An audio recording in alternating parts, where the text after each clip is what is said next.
Good morning, ladies and gentlemen. Once again, you already know who it is. It is your boy Lewis, and I am back once again with another banger with yet another video. You guys know the deal, man. Hit that like button, hit that subscribe button, hit that notification bell to always receive the latest and greatest content I truly provide.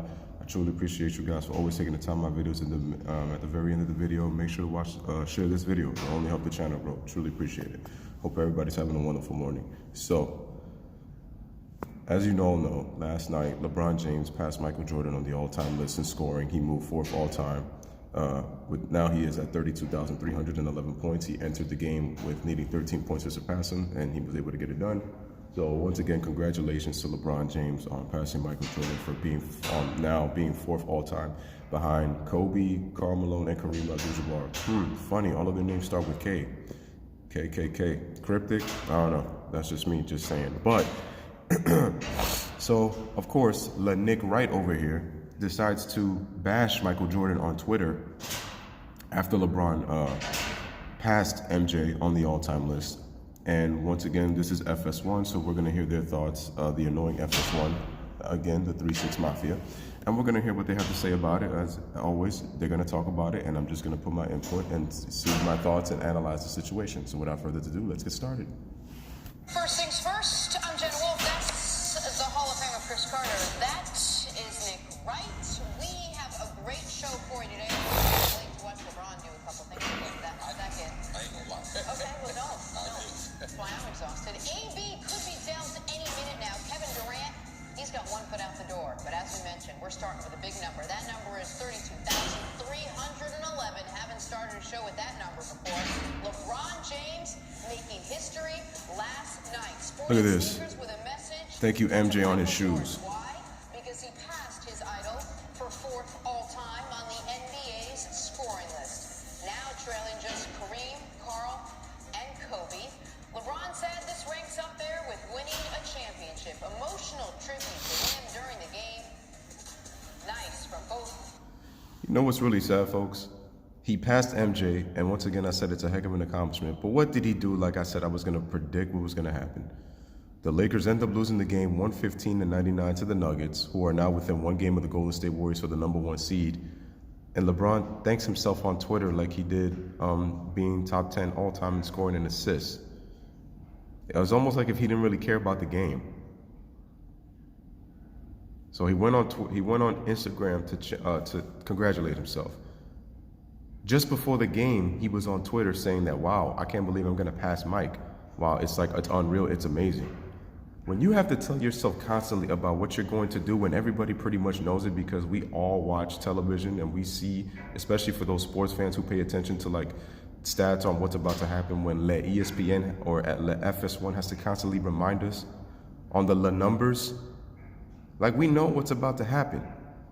Which is why I keep telling you, ladies and gentlemen, that LeBron is aware of everything that's going on with the stat sheet. The Lakers lost by 16, but all we talking about is this accomplishment. Ridiculous. Last night, after the game, more from LeBron on the big mile. Oh, and we don't even talk about the fact that Rajon Rondo was sitting away from the team during the blowout loss. I wonder what's going on there. There's a lot of internal stuff going on with that Laker organization. A lot of stuff that I've done in my career. This ranks right up there at the top. Winning a championship. Just, I mean, for a kid from Akron, Ohio, that needed inspiration and needed some type of positive influence. MJ was that guy for me. I watched him from afar. Wanted to be like MJ. Wanted to shoot fadeaways like him. Damn, are you stalking him? Because damn, that's all you talk about, how you wanted to be like him. This is what I'm talking about, ladies and gentlemen. Kobe didn't worship MJ. That's why MJ respected Kobe, because he came at him. LeBron wants to be everything about him. I mean, for God's sakes, he's doing Space Jam 2. And people getting on Kobe for being a carbon copy of MJ just because he got his mannerisms down. The reason that Kobe got his mannerisms down and did everything the way that Michael did was because of Adidas. And I'm going to get into a deeper story on that. That had to do with the marketing brand of Adidas. That's why. If you remember, Kobe signed his first shoe contract with Adidas before he entered in the NBA. But not a lot of cats talk about that, and I'm going to get into deeper detail in a future video on why Kobe was supposed to be deemed the next MJ before the rape trial.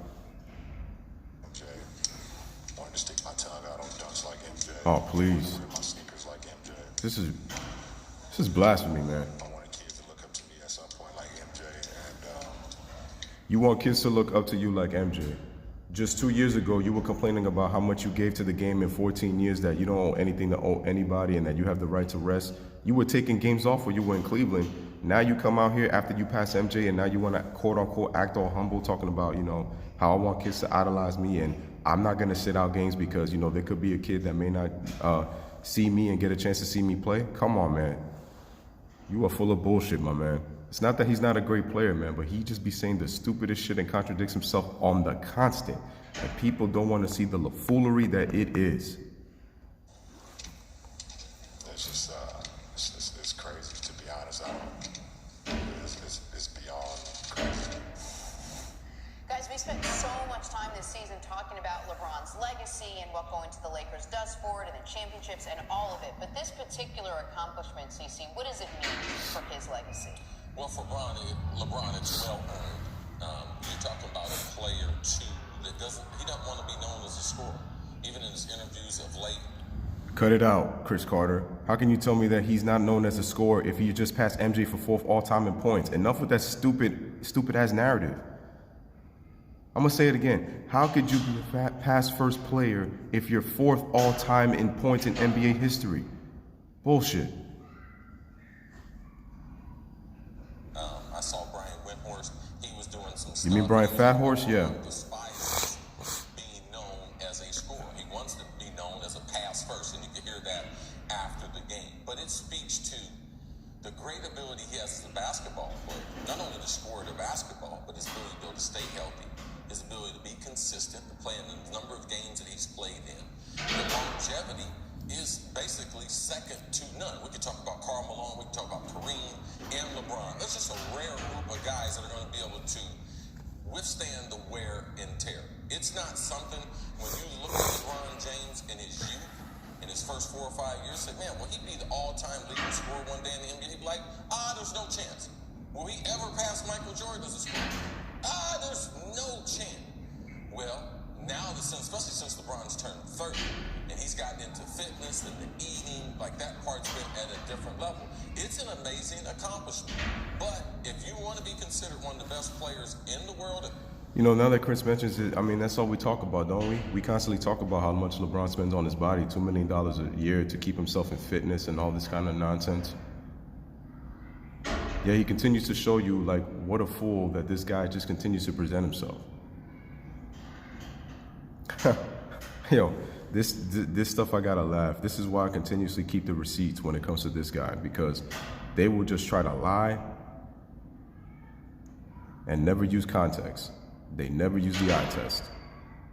They just use it the test. They go by what they hear, but not by what they see. not the best player in the world. This is something LeBron's got to have. He's got the playoff, where he scored more than Jordan in the playoffs. Now he's got the regular season. Because say 10 years from now, this will mean a lot more than it means today. Because there's a lot of people that didn't see Michael Jordan, even though they swore up and down that. No, Chris. It would mean something if LeBron was winning basketball games and if he was winning championships. The records would mean a lot more. This guy congratulated himself on Instagram in losing it by double digits at home again to the number 2 seed Denver Nuggets. And you're talking about how much it's going to mean. Jordan said this quote. He says, what matters is, are my stats going to relate to winning and how many rings I collect? That's what Michael Jordan said when it came to stats. Other than that, it truly doesn't matter because I'm just going out there to play. And I said, excellent quote by Michael Jordan because, again, ladies and gentlemen, the name of the game is to win championships. That's what Kobe Bryant said when he came into the league. He said it was about winning championships. That's it. That is how you are measured. It's eye test, content. Were you the best player? And not only were you individually great, but how much did you contribute to your team's success? That's what determines that determines greatness. Dominating in your era, man. And that's what determines greatness. LeBron James, for a great player, has failed miserably in dominating his era. I'm going to say it once again, ladies and gentlemen, 4 small forwards in the NBA Finals of his 6 losses have won MVPs in the finals that he's played in. And that's with 2 super teams, mind you. All right, they watch videos and everything, and there's going to be a lot of people that only saw a little bit of LeBron. So it's going to be basically lists. Nick in his list. People making lists. How many points? How many assists? How many rebounds? And LeBron's going to... What is LeBron's role? He's a small forward. What is Michael Jordan's role? Shooting guard. You can't compare a shooting guard to a small forward. If Michael Jordan wanted to get rebounds and assists, he could have done that. He proved it in the '89 season. If you want to quote on say stat pad, because he, 32 and a half, 8 rebounds, 8 assists? Which you could have made a case that he could have won the MVP. And then Phil Jackson took that role away from him by making him play off the ball in the triangle offense when Scottie Pippen developed. Michael Jordan is a perimeter player who attacks the basket. LeBron James, with the big build that he has, doesn't go into the post. He just wants to circle around the perimeter, thinking he's this amazing perimeter player. Once again, advanced metrics, he's not even close to sniffing to Michael Jordan. In rare air, and the only one that can get on the scoring and assist list to that high mark that he's at, it's going to make him a special basketball player. So he's going to have to be included in the conversation. Was he one of the best basketball players ever? We can answer. Now, to me, he's still not the best basketball player ever, and that's Michael. Thank you, sir. Exactly. And here, ladies and gentlemen, Chris Carter is actually going to explain why he is not the best player in the game, even though a lot of us already know this. But it's like Nick, like I said, the Nick hugging right over here doesn't even want to understand that. Because I bet you he busted a nut the minute that LeBron James broke that past MJ in the scoring column. So even though he passed him in playoff points and passed him in regular season points, Michael and what he was able to do in the playoffs. Thank you, sir. Championships, the 6 MVPs. Thank you, sir. MVPs in the regular season, 9 times first team all defensive team. That's why Michael exactly is the best player. So these are things that LeBron's going to need to continue being in the conversation with him. And here's the problem with that. LeBron James is 34 years old and stopped playing defense in the prime of his career, Chris Carter. So there's no way in hell he's going to come close to what Michael Jordan did. LeBron has 6 all defensive team selections. Michael has 9 all first team, 11 overall. Kobe has 12. The fact that Kobe and Michael played defense even in their late years, it just shows you what better basketball players they are. To me, they are better two-way players than LeBron ever was in his entire career. On both ends of the floor, Michael Jordan and Kobe Bryant are better two-way players. Don't give me this shit, oh, LeBron is a better overall points, rebounds, assists. If Michael wanted to give rebounds, he can do that. Isn't that a big man's job? Isn't that a power forward and a center's job? LeBron chooses to get rebounds. He's 6'8", 260. Of course, he's more versatile, so that's why he's gonna do it. But just because you're versatile doesn't mean you're better. Assists, isn't that a point guard's job? Kobe and Mike were literally known as scorers. That was their main role on the team. People want to keep using that argument, oh, he averages more points, rebounds, and assists, so that means he's better. Just because you're versatile doesn't mean you're better. Stop the nonsense. Because, as C's point is, So I'm going to stop it right there, ladies and gentlemen. I'm going to do a part 2 to this video. You're going to get Nick Wright's thoughts, and then I'm going to break it down in that half of the video. So once again, make sure you like, subscribe, and share this video. Please share this video, man. This needs to be shared and needs to be put out. So once again, man, let me know what you guys think in the comments, man. Much love. Bless and love, man. Peace. Thanks for watching.